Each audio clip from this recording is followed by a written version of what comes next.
Today is Sunday, 8th of September 2024. Today marks a significant day in Macedonian history, as it is the National Independence Day. And I want to welcome you all to In Focus with Silvana Pavlovska on this day, the 8th of September 2024, which is a Sunday, as already mentioned. Just bear with me. And we are broadcasting from Melbourne, Australia. So welcome to all of you, wherever you are in this world, because we do know our people are everywhere, not just in Macedonia proper, but we are here in Australia as well as many other countries. And thank you for listening. Thank you for following us. Thank you for your likes. And we hope you will continue to enjoy what you are watching and also learn from this process. Macedonia is a country, a state, a people of faith, culture, language, history, has been the subject of foreign interference and appeasement of neighboring countries, as well as those who regard themselves as the powers of the time, of any time really, which has led to partitioning of the country, of the state, usurping its ancient and current history.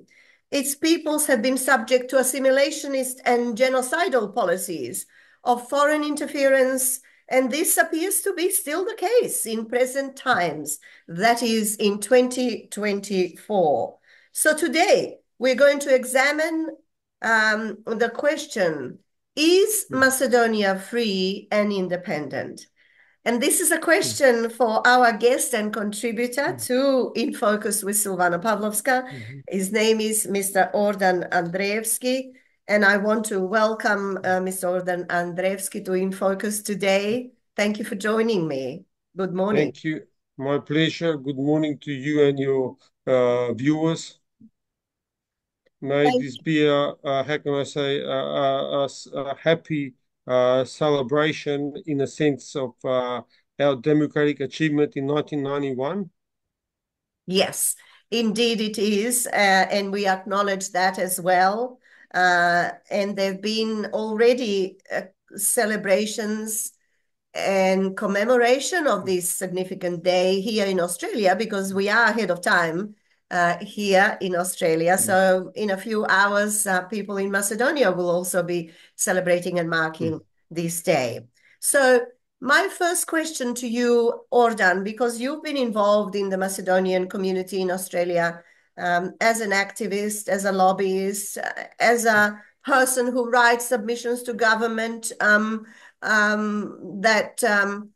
relates to our people here in Australia, but also our people in Macedonia. And whatever changes take place on an international global level, you've certainly been the one who's taken the initiative and done the necessary work to expose any issues, any concerns that directly impact on our people here and elsewhere in the world, and of course in Macedonia itself. So is Macedonia free and independent today?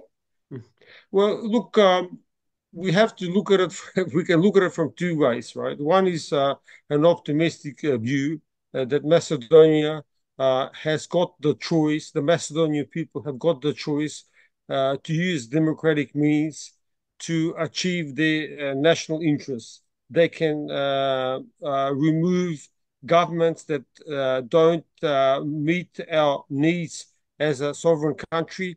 And we've done this from 1999 onwards. I think, so in that sense, we have got, how can I say, a good basis for moving forward.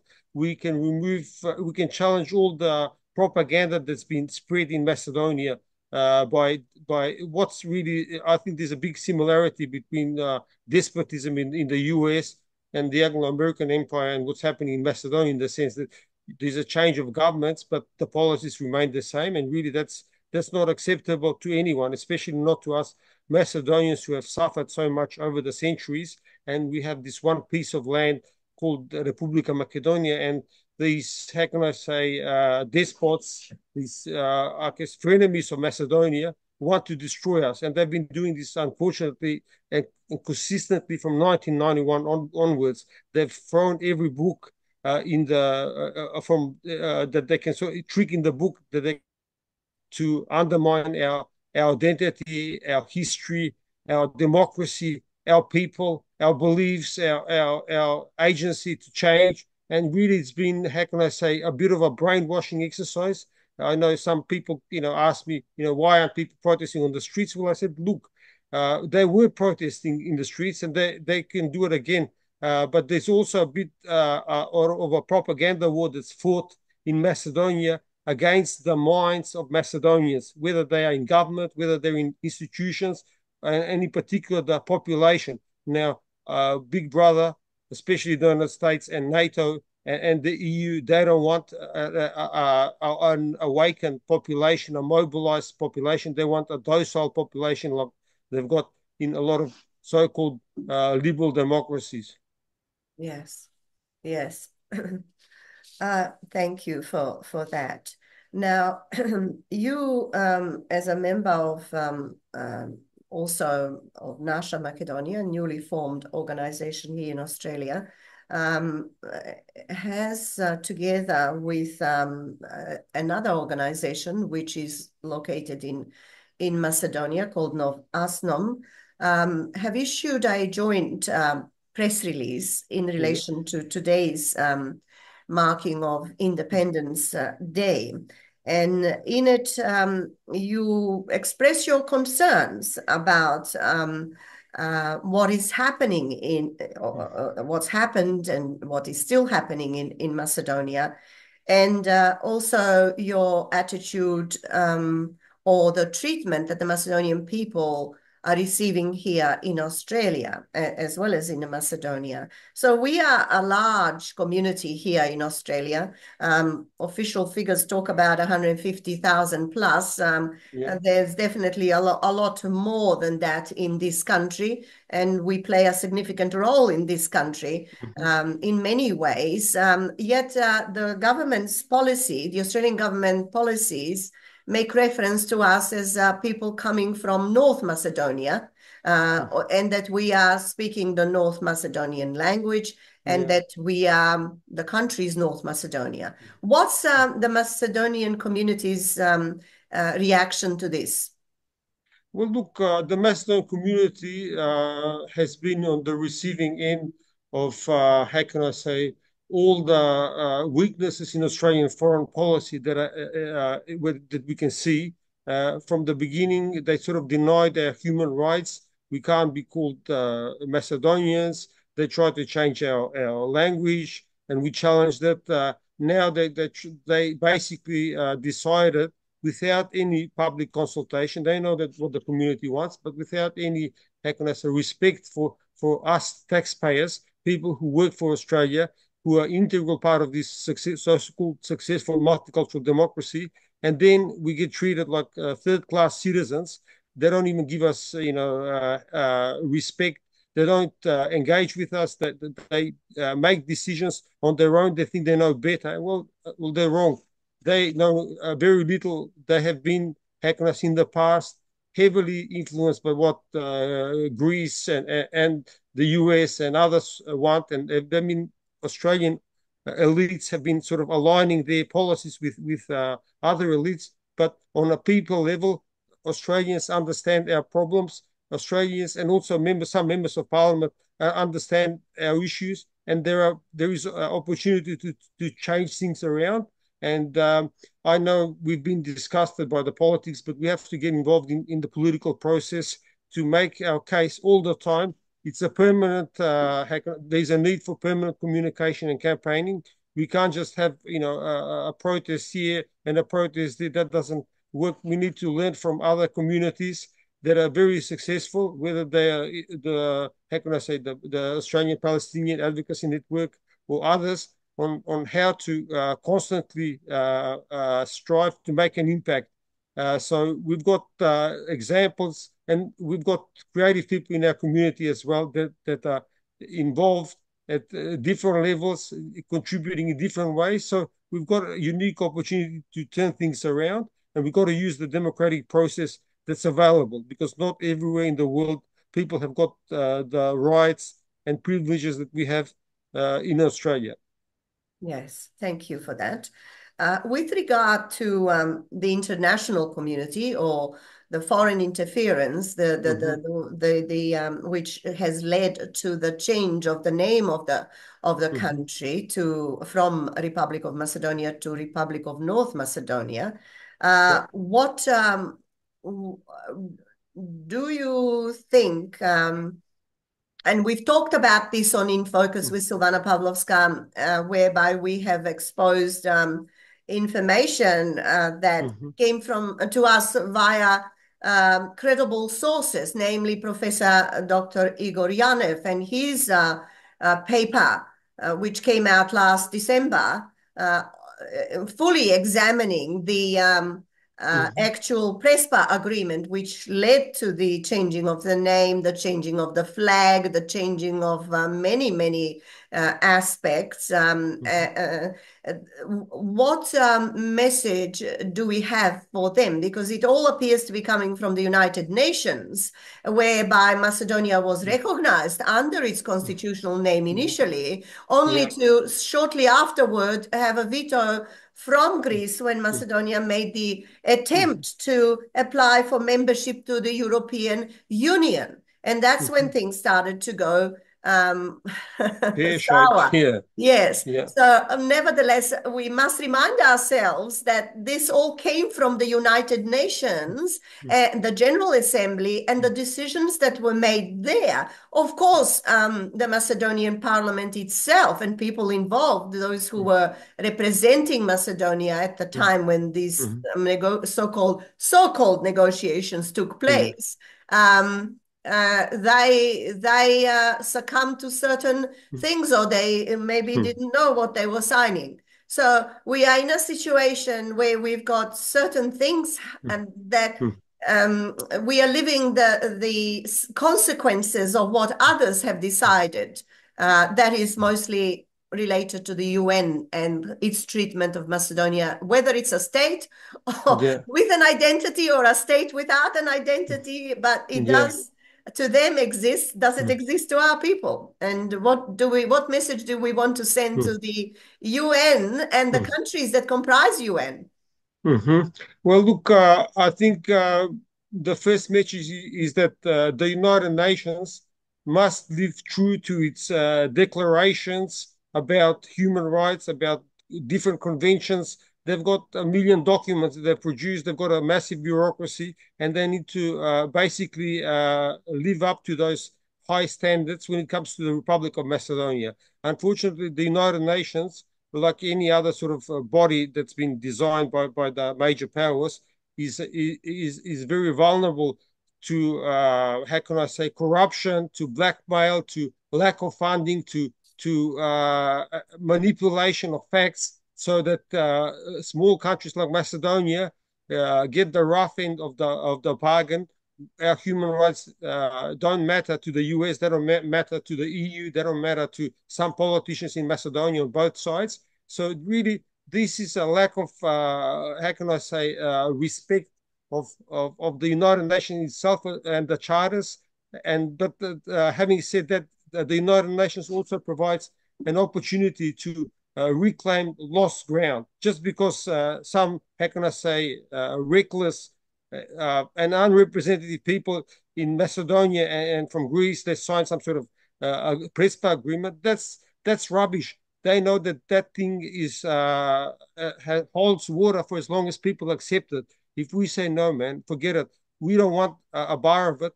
And they know we had a referendum, so they know that this whole thing is a pack of lies, and it's not going to last long. This will last for as long as they've got puppets in both sides of the Macedonian government who are clapping to this Prespa agreement, Bulgarian agreement. What is this?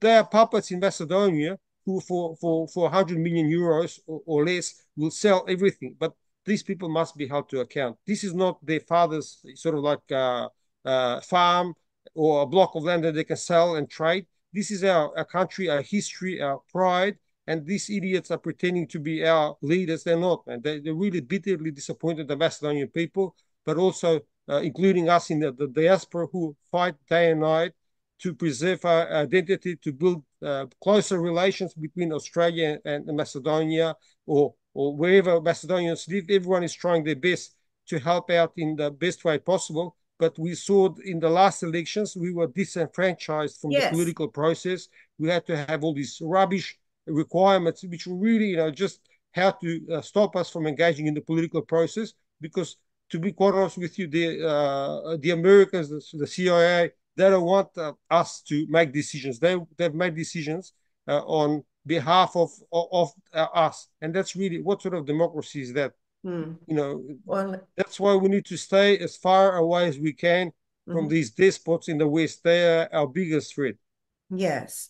So, do you think there is an awakening by the Macedonian people in Macedonia about the truth of what's been going on over the last 30 odd years since so-called independence or the breakup of Mm. former Mm. Yugoslav Republic state? Do you think people have awakened and perhaps they will take, uh, you know, their fate in their own Mm. hands and deal with matters? Yeah. Look, our people have always been, how can I say, woken to the realities of the planet and of our needs as a nation. We had revolutions in 1903. We fought in World War One and Two. We managed to liberate ourselves from the fascists in 1943, 44 to create the Republic of Macedonia, and our people fought for their freedom in again Macedonia. So, and then we've had to fight again since independence for our basic rights as a state, as an independent country, as a civilization, and we'll continue this fight. This, fortunately, our DNA is built on democracy and rebellion, and this Yes. will. Yes, Our I enemies will like that hate us comment. for it, Yes, and they do our hate us. DNA. Would you mind repeating it again? That's right. Yeah, rebellion is part of the Macedonian DNA, Yes. and I think the truth of the matter is, if you look at it historically, we have because of we fought for our human rights, for freedom, because we fought against fascism. They didn't like it. The American military, once after World War II finished, they started supporting fascism in Europe, in Italy, in Greece, everywhere. They wanted to stop people from having deciding their own destiny. They want to the whole world to be puppets, starting from the West and then everyone else in between. So it's a really nasty, situation. And there are authors like Noam Chomsky, as an example that I've used in the media release. He talks about how the world operates, and he explains clearly, what's going on in the American empire and in the whole, G7, in the unipolar world disorder that's, just causing wars, uh, uh,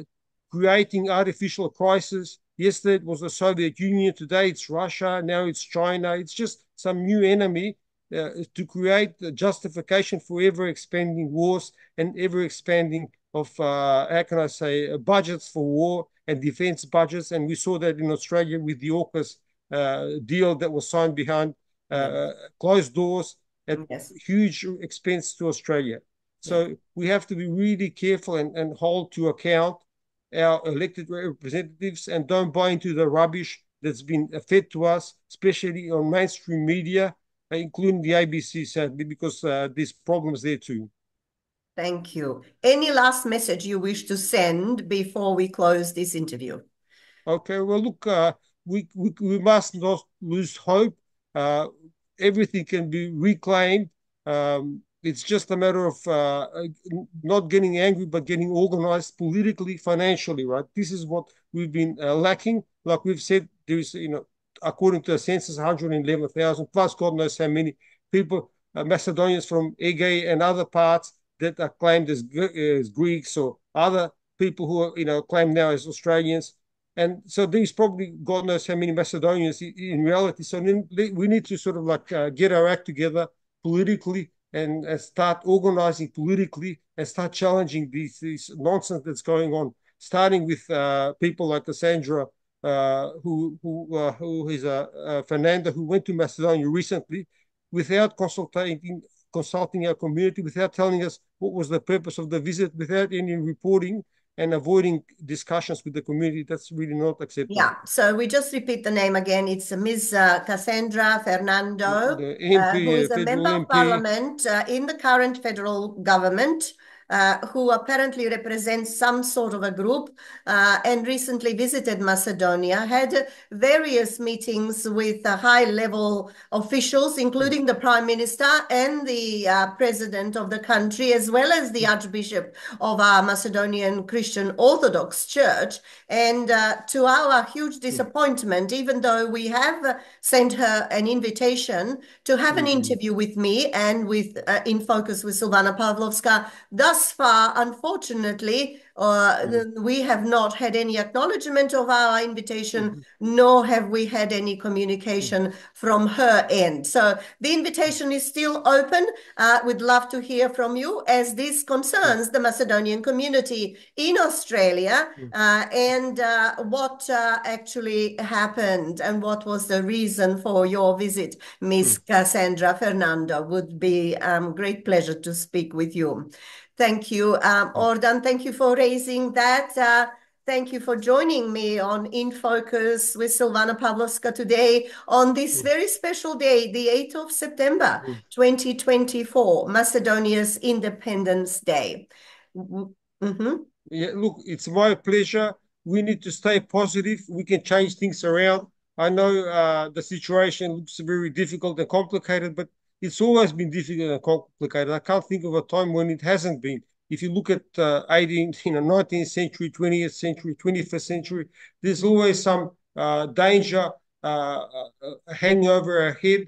And now our situation as Macedonians is really become, how can I say, very a lot more under threat, because you've got these major powers that corrupt the world, that are using Macedonia as something that's disposable, and they've got no right to do that, and they can't use our democratic institutions, and they are creating friction within our community, within Macedonia. Oči da se izvadimo među sebe, whereas the root cause is, we know that it's with the US, it's with NATO, it's with the European Union. It's all just a big scam, trying to keep Europe under American control and trying to keep Macedonia under American control. Well, listen, they've got another thing coming. People in Europe are rejecting these models, like alternative in Germany. They're sort of like picking up votes, and they're smart. They can see what's happening in Germany, like we can see what's happening in Macedonia. So we need to form alliances with different political parties and be open-minded. We can't say, oh, we're fascist because the CIA said they are. Thank you, Ordan. Ordan, this has been an interview in the English language for our viewers who understand, who don't necessarily understand Macedonian. We are going to do an interview with you in Macedonian for the little bit of time you've got left, and I've got left as well. Okay. But we've been speaking to Ordan Andreevski, who is from Melbourne, Australia. And thank you for your insights. Thank you for your analysis. We truly appreciate that. Thank you for the opportunity and for supporting the work of the community, and for spending your time, energy, love towards Macedonia and the Macedonian people. People are noticing your good work, and hope you get good health and move on in life in the best ways possible. Thank you, Ordan. I appreciate that. Okay.